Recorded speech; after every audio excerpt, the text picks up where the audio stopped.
Selamat datang di Lini Podcast, ngobrol lebih dekat tentang gaya hidup sehat.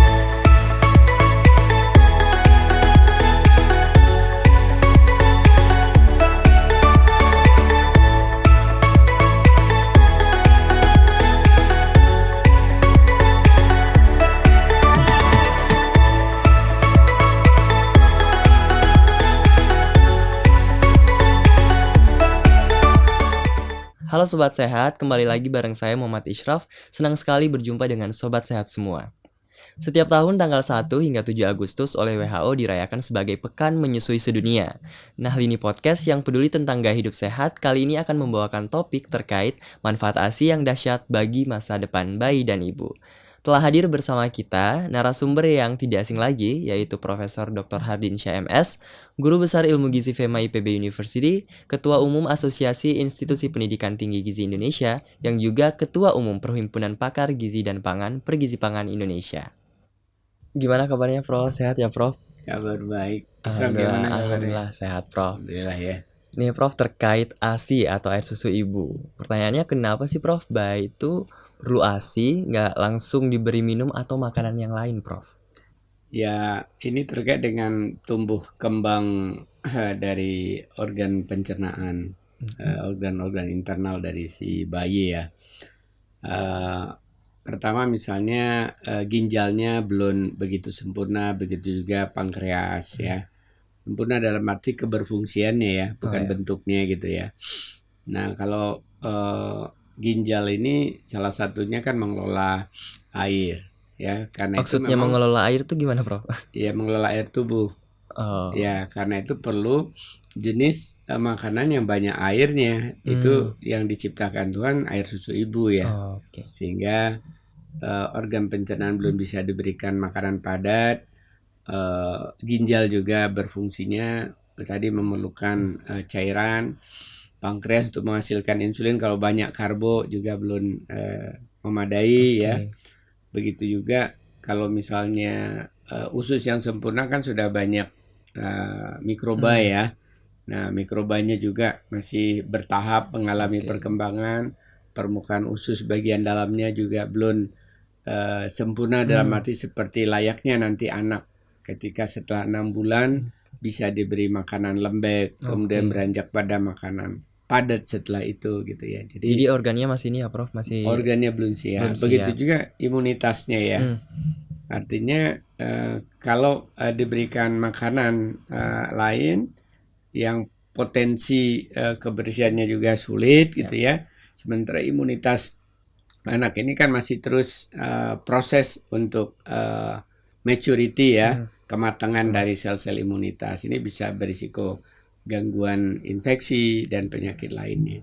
Kemudian manfaat ASI sendiri bagi bayi dalam jangka pendek seperti apa, Prof?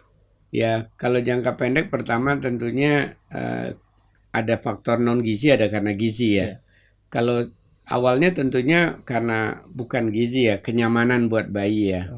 Karena dia lahir dari seorang ibu, pasti merasa nyaman kalau dia merasa hangat kalau dipeluk oleh ibunya. Binatang aja begitu ya. Ya, jadi itu dalam sisi aman dan nyaman yang pertama ya. Kedua, ketika aman nyaman dia menemukan puting ibu. Nah, karena itu disarankan ada inisiasi menyusui dini ya. Nah, dengan tadi si bayi merasa nyaman dengan ada seseorang yang memang ada hubungan batin tentunya ya. Kemudian menemukan tadi puting, diisap, maka keluarlah cairan yang namanya air susu ibu dengan berbagai zat gizi yang lengkap. Jadi manfaat keduanya ya dapat zat gizi, dan zat gizinya nggak sembarangan gitu ya. Lengkap, bahkan tidak hanya zat gizi kan ya. Berarti dari ASI ini udah mencukupi ya, Prof, untuk bayi itu sendiri. Bahkan di ASI itu juga sudah mengandung prebiotik. Dan bahkan juga ketika menyedot tadi, karena di selaput puting ibu juga banyak probiotiknya atau bakteri baiknya, juga pada kesempatan itu juga probiotik atau bakteri baik lah ya, mulai dikenal dan masuk berkembang di usus bayi. Jadi bakteri baik ya, Prof, bukan bakteri yang jahat. Ya, tergantung tentunya perawatan ibu hamil terhadap payudara dan putingnya ya. Itu kan tadi udah jangka pendeknya Prof. Untuk jangka panjangnya nih Prof, seperti apa manfaatnya? Ya sebenarnya itu jangka pendek juga masih belum lengkap ya. Tadi Oh untuk ya. kenyamanan, Oh untuk masih zat ada ya? gizi ya karena tadi ada komponen imunitas Hmm. dari air susu ibu, kemudian juga probiotik mulai atau bakteri baik juga mulai masuk, ada prebiotik, maka itu bagian dari upaya meningkatkan imunitas Oh. bayi di mana sel-sel imunitasnya sendiri kan belum mateng tadi ya, seperti halnya nanti anak setelah 2 tahun. Ya. Sehingga itu manfaat jangka pendek untuk memproteksi Oh, melindungi. dari melindungi dari gangguan infeksi. Biasanya bayi gampang diare Iya. ya, gampang panas ya, terinfeksi radang misalnya gitu ya, dari berbagai penyakit. Dia gejalanya panas.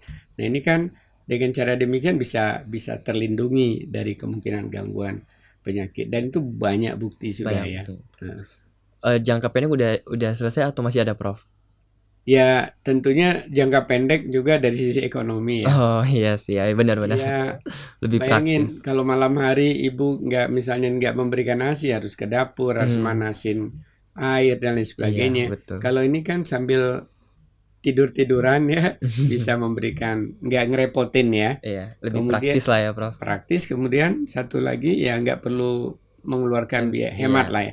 Bahwa ibu perlu makan itu biaya, tapi Siap. dibanding ya tidak diberikan ASI pasti lebih hemat memberikan Oke. ASI tadi. Untuk jangka panjangnya sendiri Prof, bagi bayi sendiri ketika tumbuh dewasa, kemudian ketika Iya. remaja itu gimana efeknya? Iya, ini sebenarnya akumulasi dari kalau diberikan secara baik ketika jangka pendek, misalnya ASI eksklusif ya. Nah itu sudah ada level review dan meta analisis kajian tingkat tinggi, bisa kita percaya bahwa itu meningkatkan kecerdasan dari bayi. ASI eksklusif itu berapa lama Prof? ASI eksklusif 6 bulan. 6 bulan. Ya, dia dari sejak lahir sampai 6 bulan. Dan itu ketika dilakukan penelitian itu ketika dia udah usia sekolah dasar di atas 6 tahun. Jadi berarti ada investasi jangka panjang gitu ya. Ya. Nah, kalau anak di SD tadi dia lebih cerdas dibanding anak tidak diberikan ASI, baik ASI eksklusif maupun ASI dominan, itu meningkatkan kecerdasan tadi. Meningkatkan kecerdasan. Nah, kalau anak SD itu lebih cerdas, tentu ini modal untuk pendidikan lebih lanjut ya. Dia mampu bersaing, masuk nanti sekolah lanjutan, masuk lagi nanti sekolah menengah, sekolah tinggi, dunia kerja. Ini kan jadi investasi jangka panjang, apalagi disertai dengan stimulasi, dan di dewasanya juga menjaga kesehatan dan makanan yang baik gitu ya. Kalau misalnya itu tadi manfaat untuk bayi, untuk ibunya sendiri Prof, dalam jangka pendek. Sebenarnya jangka panjang buat bayi juga masih ada ya. Masih ada. Ya, jadi itu tadi dalam konteks kecerdasan. Dalam konteks kesehatan, jadi risiko dia untuk jadi gemuk di masa kanak-kanak maupun di masa dewasa itu lebih kecil dibanding kalau anak diberikan non ASI ketika dia selama 2 tahun pertama. Dan kita tahu kalau orang gemuk itu kan risikonya macam-macam ya. Iya. Meningkatkan inflamasi itu udah sumber dari berbagai kemungkinan penyakit macam-macam, termasuk yang sekarang meningkat PTM ya, penyakit tidak menular ya, seperti diabetes meletus, jantung koroner. Nah, ini kan berarti investasi masa depan ya. Buat hanya dalam 6 bulan kemudian sampai 2 tahun diberikan ASI disertai dengan perlindungan yang baik oleh ibu, ini buat si masa depan anak ini luar biasa, tidak hanya kecerdasan tapi kesehatannya juga. Kesehatan juga ya Prof. Untuk manfaat bagi ibunya sendiri Prof, gimana Prof? Ya, buat ibu juga bisa kita lihat untuk jangka pendek ya. Oh ya, jangka pendek tentunya pertama rasa bahagia ya. Karena ketika ibu memberikan ASI itu ada sejenis hormon bahagia, oksitosin namanya, ya, yang meningkat, dan itu membuat ibu merasa nyaman, merasa bahagia. Dan apalagi seorang ibu yang merindukan akan kehadiran si buah hati ya, si bayi. Jadi kebahagiaan itu kan nggak bisa dibeli ya. Ya, itu salah satu sumber kebahagiaan itu banyak ya, kasih sayang dari orang sekitar, menyayangi orang sekitar juga. Nah, ini termasuk menyayangi orang sekitar plus tadi hormon bahagianya meningkat ketika berikan ASI. Nah, kemudian dalam jangka pendek juga si ibu kan biasanya ketika hamil itu kan berat badan meningkat ya. bisa 12 kilo, bisa 15 kilo, 9 kilo, sepertiga itu berat bayi ya. Mm. Jadi kalau sepertiga berat bayi itu masih ada sepertiga tadi lemak cadangan. Oke. Ya, cadangannya disiapkan memang supaya nanti produksi ASINya tidak ada masalah dalam Masalah. fasilitas gizi kalau andaikan kekurangan. Nah, ini berarti mengurangi berat badan ibu yang merasa gemuk ketika setelah melahirkan. Ya, dengan cara memberikan ASI itu kan terkuras energinya. Oke. Ya. Jadi katakan antara kalau awal-awal sih kecil ya, mungkin dari 100 mili, kemudian Ya. setelah 2-3 bulan pertama itu udah bisa 600 mili, 700 mili. Berapa itu ya? 3 gelas ya? 3 gelas kali, Prof. 600 sampai 750 mili itu kan Ya, 3 gelas 3 ya. gelas. Bayangin, 3 gelas ASI keluar, kalau dalam 100 milinya tadi ada 72 kilokalori, Oh, itu iya. berarti sejumlah 600, berarti 6 kali 7, hampir 500 kilokalori kan. 500 kilokalori. Dan itu kan dari ibu, bukan dari langit kan. Iya. Dari ibu ya. Nah, berarti ibu dengan dia diet yang biasa saja, itu berarti bisa menguras 600 kilo, setara Kalori. dengan orang defisit kalori puasa kan itu. Dari menyusui aja ya, Prof. Dari menyusui. Belum lagi kalau aktivitasnya Iya. juga bahkan kadang-kadang ada waktu tidur yang terganggu, tapi ya harusnya waktu tidurnya cukup. Jadi buat ibu sih jadi tambah cantik harusnya. Ya, buat ibu sih jadi tambah cantik. Karena apa? Nggak ada wanita yang mendambakan obesitas. Iya, betul.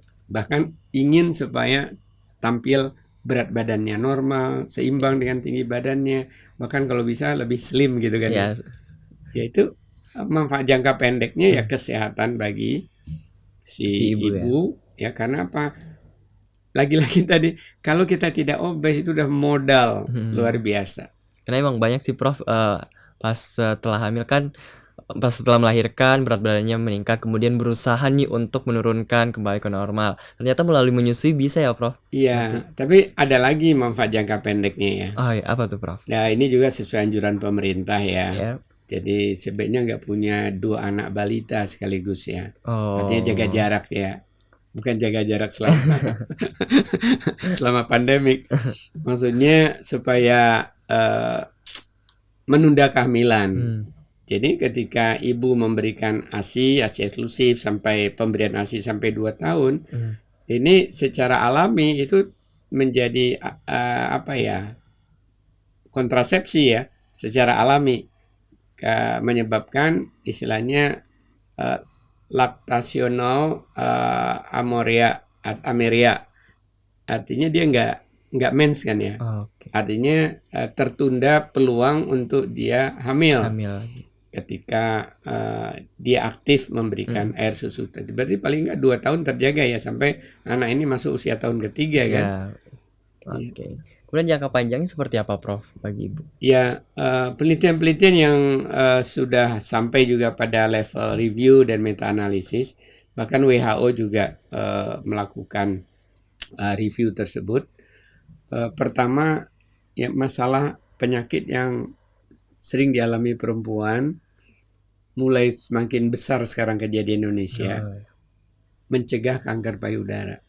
Dan itu paling tidak disukai oleh perempuan, kanker payudara.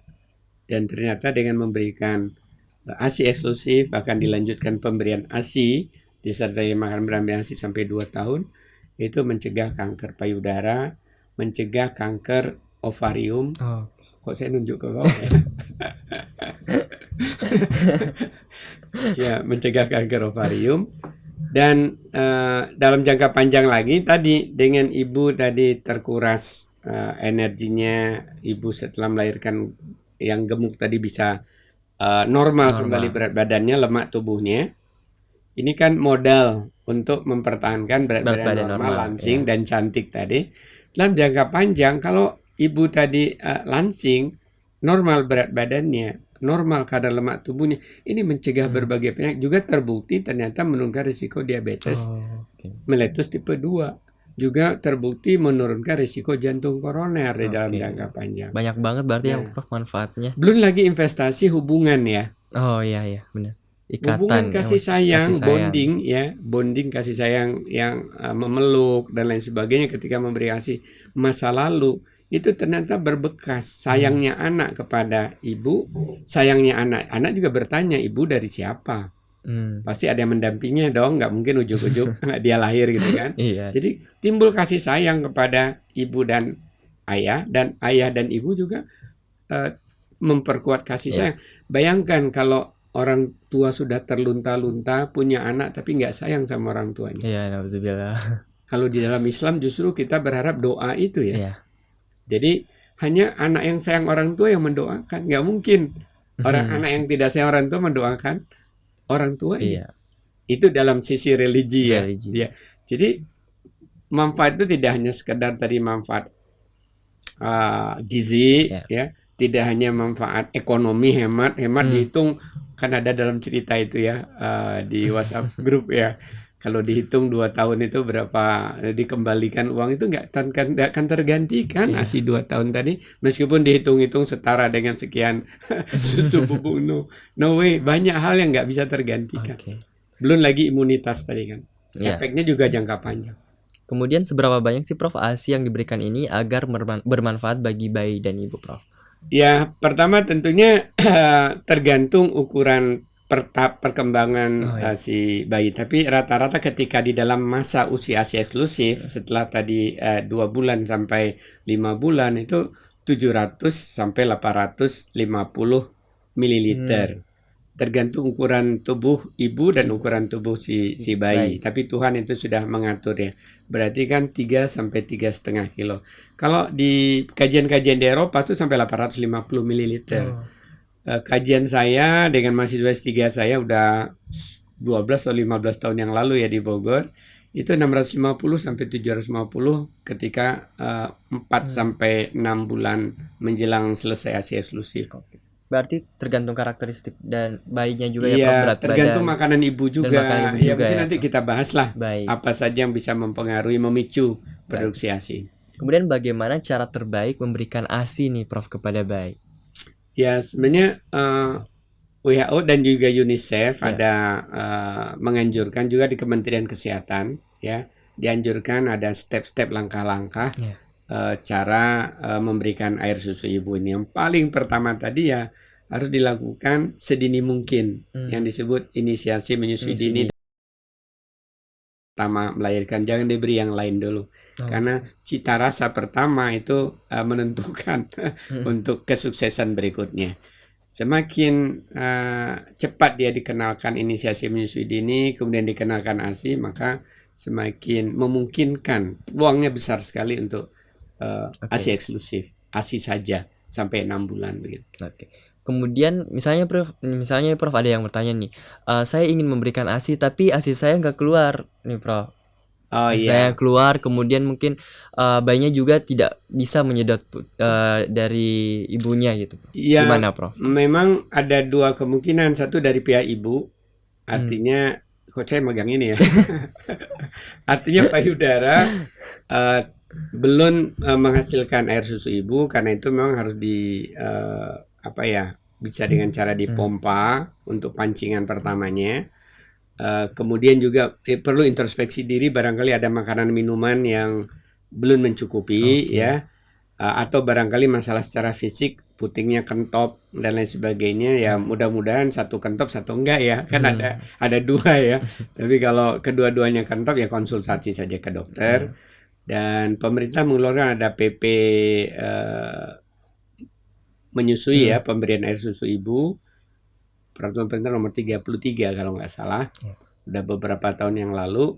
Jadi kalau ada kesulitan tadi produksi ASI, gangguan baik itu karena dari pihak ibu atau dari bayinya, karena nggak bisa nyedot, sumbing dan sebagainya gitu ya, atau kondisi dilahirkan sakit, ya konsul aja ke dokter, nanti dokter akan memberikan alternatif. Baik.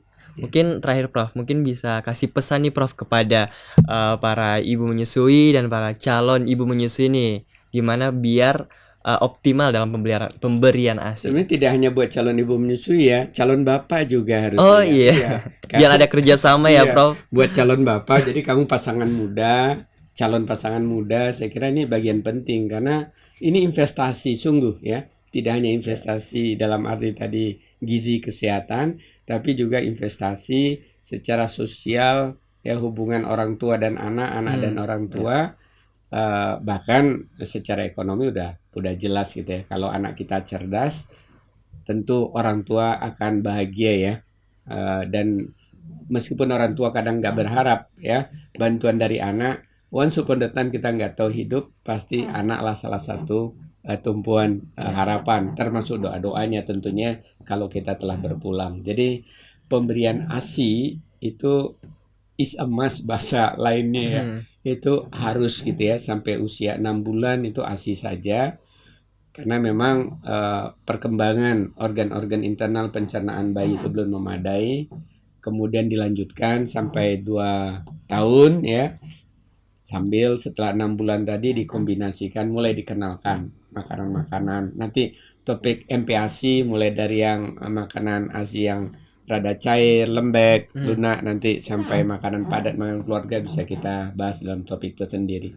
Tapi saya hanya menghimbau kepada calon pasangan muda, calon ibu hamil, suaminya ibu hamil, bahkan para mertua yang akan memiliki cucu, penting sekali ya menyampaikan pesan air susu ibu dahsyat sekali manfaatnya untuk kini dan masa depan, baik si anak maupun si ibu dan keluarga. Baik. Air susu ibu manfaatnya dahsyat sekali bagi masa depan, bagi ibu, bagi keluarga, bagi bayinya tentunya ya, Prof. Yeah. Baik, Prof. Terima kasih banyak, Prof, atas sharing-sharingnya hari ini. Itulah tadi diskusi bareng Prof Hardin. Banyak banget manfaat dan ilmu yang bisa saya dan Sobat Sehat dapatkan terkait topik manfaat ASI yang dahsyat bagi masa depan bayi dan ibu. Sobat Sehat semua, jangan lupa untuk tetap ikutin Lini Podcast dan berbagi video informasi menarik lainnya terkait gaya hidup sehat di YouTube Lini Sehat. Jangan lupa share, like, dan subscribe, serta nyalakan lonceng notifikasi agar kamu gak ketinggalan video terbaru dari Lini Sehat. Tetap jaga kesehatan dimanapun Sobat Sehat berada. Stay safe and healthy. Sampai jumpa.